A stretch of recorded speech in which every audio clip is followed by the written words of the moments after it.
अस्सलामुअलैकुम नाजरीन, आप देख रहे हैं पीसी वर्ल्ड न्यूज़। फैसलाबाद में ट्रैफिक, पुलिस और होंडा कंपनी के इश्तराक से फैसलाबाद इकबाल स्टेडियम के बाहर आवाम के लिए ट्रैफिक कवानीन आगाही मुहिम कैंप लगाया गया।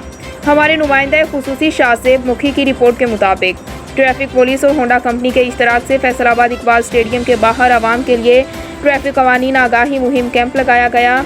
इसमें CPO Faisalabad, DSP Faisalabad, SP Faisalabad और दीगर अफसरान ने आवाम को ट्रैफिक कवानीन बारे आगाही दी। CPO फैसलाबाद चौधरी मोहम्मद सुहेल ने आवाम में तोहफ़े भी बांटे।